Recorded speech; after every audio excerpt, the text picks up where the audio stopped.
Buenas, hoy vamos a hablar un poco sobre el nuevo Gordon Murray T33, que pensaba yo que iba a ser simplemente una versión un poquito más de calle del T50, pero sí que tiene bastantes cambios, así que es digno de ver. Vamos a ello. De primeras, aquí lo tenemos de frente y a mí me recuerda bastante, y no solo por delante, también por detrás tiene algunos toques curiosos, al Alfa Romeo 33 Stradale. Si os dais cuenta, pues también incluso el nombre, ¿vale? ¿Y por qué? Pues ciertos detalles, como por ejemplo son estos faros alargados verticalmente y que tienen un foco encima del otro, ¿vale? Que diréis, esto pues muchos coches lo tienen así, pero también tiene otros elementos como una especie de cabina bastante centradita. Todos los coches con motor central lo tienen, ¿vale? Pero también un pilar B que, si os dais cuenta, recorre así y nos deja la cabinita por delante simplemente a lo visera. A mí esto se me parece bastante. Además también tenemos los elementos como pues toda la carrocería bastante fluida, y luego veremos como también tenemos un corte detrás que funciona bastante como era el 33 Stradale, pero vamos, que básicamente son esos los elementos que a mí más me recuerdan. Al final, el doble foco aquí, que es algo que han querido destacar mucho en la presentación de este coche, así que para él también es algo importante, para Gordon Murray también es algo importante, y ya os digo, el diseño de este pilar B que va así, me recuerda bastante, me recuerda que tiene ciertos elementos, y además ya os digo, pues el nombre es que no he podido evitar pensarlo. Pero si nos fijamos en este coche y lo comparamos con el T50, a mí me parece que es un coche mucho mejor proporcionado, básicamente porque el T50 tenía un par de problemas de base, y es que al tener una configuración de 3 asientos, ¿vale? De tener un asiento central y los otros dos a los lados, la cabina tenía que ser muy ancha y tiene muy poco ángulo aquí. De hecho, esto va prácticamente recto. Entonces va recto, no tiene mucho hombro porque el coche no querían que fuera extremadamente ancho, y se nos queda un poquito con unos volúmenes un poco extraños. También otro problema que tiene para mí este coche estéticamente, ya lo dije en su vídeo, si no lo visteis os lo dejo ahí arriba, es básicamente el hecho de que aquí hay muy poquita distancia. Y queda aún menos distancia teniendo en cuenta que tiene aquí como un túnel central, ¿vale? Pero hay muy poquita distancia, y entonces da la sensación de que esta línea baja demasiado y que los faros delanteros quedan demasiado arriba. Que lo han querido mitigar con esta entrada de aire aquí, sí, pero en general queda ahí un bloque quizá demasiado grande, y me parece que todo esto queda mucho mejor resuelto en este coche. Principalmente porque tenemos aquí una apertura más grande, ¿vale? Tenemos una apertura como tal ahí básicamente, y esto nos permite tener aquí una especie de splitter delantero pintado en el mismo color, que nos deja todo mucho más balanceado para mi gusto. O sea, queda un coche con unas proporciones mucho mejores. Y el hecho de que tengamos una cabina un poquitín más estrechita y con un ángulo un poco más elevado aquí, nos permite también dejar aquí un hombro más grande. Y en general el coche se ve más proporcionado, se ve mejor, no queda tan extraño. Para mí estas proporciones más clásicas, pues la verdad es que me parece que funcionan mucho mejor con el coche y nos dejan todo bastante más limpio. Además tenemos unos elementos de diseño que me parecen muy razonables, muy lógicos. Seguimos teniendo el mismo problema, entre comillas, de que no podemos poner los faros delanteros demasiado bajos por normativa, tienen que estar a cierta altura. Entonces, ¿qué han hecho? Han metido aquí esta toma de aire para los frenos que juega a un gráfico completo con el faro. Entonces me parece que esto queda mucho mejor integrado, y que de esta forma visualmente el faro, que es visualmente todo esto, queda a una altura lógica, queda a una altura más chula que lo que sería si todo eso fuera chapa, básicamente. Entonces, si la chapa empezara aquí, quedaría aquí demasiado, quedarían los faros demasiado altos respecto a todo lo demás. Me parece que de esta forma encaja todo bastante bien y está todo bien traído.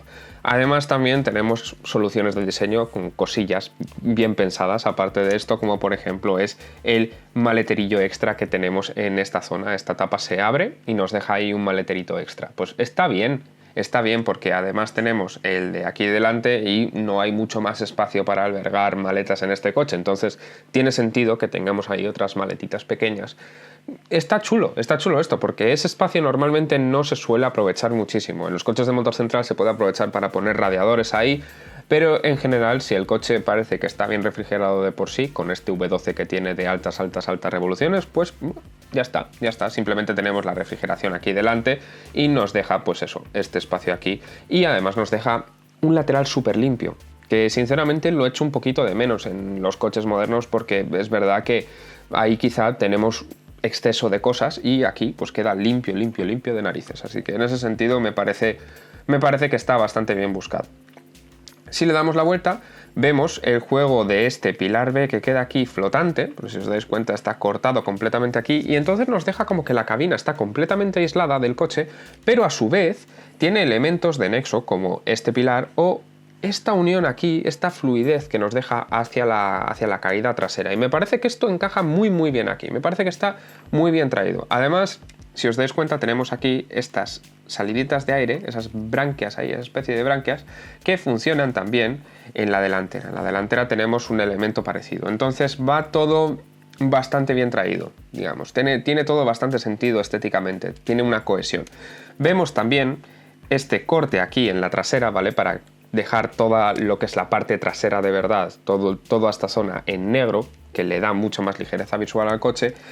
Y es que este corte, ya os digo, me recuerda muchísimo otra vez al Alfa Romeo que os he comentado antes. Entonces todo esto está bastante traído por ahí. Además, los pilotos traseros Alfa Romeo redondos 100%, o sea, muchas cosas aquí que se parecen, pero que no creo que estén mal. Precisamente han ido a coger unas referencias de un coche que se conoce precisamente por ser uno de los más bellos del mundo. Entonces, creo que esto tiene bastante sentido y me parece que lo han sabido encajar de forma que no es completamente obvio, ¿vale? No es un plagio de ese coche, ni muchísimo menos, pero tiene esas referencias que me parece que, ya os digo, está bien traídas. Y además tiene un elemento aquí muy curioso, que es esta toma de admisión, ¿vale? Para el motor, que si os dais cuenta, como que no está integrada en lo demás y el cristal va cortado, y es que de verdad no está integrada en lo demás, porque muchas veces lo que pasa con estas tomas de aire es que tienen que ir montadas de una forma flexible con el motor, porque claro, el motor está vibrando y eso, si está sujeto completamente rígido al resto de la carrocería, pues mete ahí unas vibraciones de la leche. En este caso, ¿qué es lo que pasa? Que toda esa entrada de aire está ajena al resto del coche, está montada por separado y está un poco volando, ¿vale? Supongo que tendrá unos montantes ahí muy flexibles y ya está, tendrá como unos taquitos o algo así para soportarlo, pero ya os digo, esto está montado rígidamente con el motor y aparte del resto del coche. Entonces me parece que, bueno, pues es un toque curioso y que toda esta zona queda flotante, queda muy chula verlo desde cerca, porque es un detalle que me parece que es muy curioso. Además, los escapes, pues aquí central, obviamente, vamos a ver, no vamos a ver escapes falsos en un coche de estos, ¿no? Espero que en ningún momento los veamos. Pero bueno, tienen el trabajito ese de el escape central y luego tiene la zona alrededor que va rodeándolo y que, bueno, pues me parece que le da un poquito de trabajo extra al escape, queda bonito. Quizá lo que menos me convence de este diseño son las ruedas. Las llantas se me quedan un poco simplonas, un poco normalitas, no me terminan de entusiasmar. Pero bueno, eso es un detalle nimio realmente, o sea, tampoco tiene nada de otro mundo. Y si volvemos un poco a la foto anterior, un momento, si os dais cuenta, aquí en el interior, fijaos ya en el interior, porque vamos a pasar a ello ahora, no hay nada que destaque muchísimo, ¿verdad? Y es que por algún motivo las fotos que nos han sacado del exterior no coinciden con, claro, serán renders del interior básicamente. Entonces, el interior en los renders me parece que tiene una cosa muy chula, y es que el asiento del conductor es de color amarillo, solo el del conductor. Y me parece que está muy chulo el detalle de darle la importancia al conductor, como también hacen en el T50, pero obviamente en el T50 tiene mucho más sentido porque tienes un puesto de conducción central, ¿vale? Aquí simplemente pues no tiene tantísimo sentido quizá, pero mola el hecho de que le den de nuevo importancia al conductor y no al acompañante. Entonces me parece que visualmente queda muy chulo todo esto. Pero volviendo a lo que es el puesto de conducción, tenemos aquí elementos que están muy chulos, son muy sencillos, todo obviamente por la ligereza, ¿vale? Aquí, por ejemplo, este agarradero, pues si os dais cuenta, es que tenemos hasta huecos ahí en las partes de metal para que no sea tan pesado. Y un cuadro de instrumentos súper sencillo. Tenemos aquí un cuenta revoluciones gigante que preside todo, ¿vale? Tiene bastante sentido. Y luego tenemos dos pantallitas a los lados, bastante pequeñas, que simplemente se controlan con estos botoncicos de aquí, ¿vale? Esto lo sé bien, lo dejo ahí. He tocado cosillas de estas. Entonces la cuestión es que me parece que está muy bien porque no te quita una pantallita táctil de tener que tocar todo, y las cosas que tienen que estar a mano son obviamente botones o ruletitas. Entonces está todo bastante bien, tiene todo bastante sentido. De nuevo, quizá un elemento que no me termina de convencer a mí, pero esto es un gusto personal 100%, o sea, esto no tiene nada que ver, no es nada criticable en realidad, es el hecho de que el volante tiene 4 radios, ¿vale? Y a mí personalmente me gustan un poquito más los de 3, me parecen un poco más deportivos. 4 radios me parecen un poco más para coches un poquito más elegantes. Pero bueno, es un detallito que es una chorrada, y ya os digo, esto es cuestión de gusto personal, esto no es nada de diseño criticable que esté mejor o peor, simplemente que a mí me da la sensación de que quedan un poquito más deportivos los de 3 radios. Y bueno, como podéis ver aquí pues tenemos un pomo porque tenemos la opción de caja de cambios manual, que está muy bien. Una caja de cambios manual con un V12 pues es fantástico. Claro que este coche también dará la opción de caja de cambios automática, entonces pues tenemos aquí para contentar a todo el mundo. Sinceramente, en un coche de estas prestaciones entiendo que la gente coja automáticos, porque es un jaleo, o sea, es un jaleo gestionar tanta potencia, es un jaleo gestionar más de 600 caballos con una caja de cambios manual. Además de que el embrague, si no tienes un poco de cuidado, volará antes de mirarlo. O sea, puede tener sentido una caja de cambios automática en este tipo de coche, pero si es verdad que no vas a por tiempos, no vas a tal, y tienes un poquito de tacto con el pie del embrague, pues la manual pues siempre te va a dar un poquito más de diversión, está claro. Y bueno, esto es mi consejo de compra del coche, la de respecto a manual y automático. Sí, claro, todos tenéis ese dinero para compraros este coche como yo, que yo ya tengo uno reservado. Yo cuando llegue os lo enseño.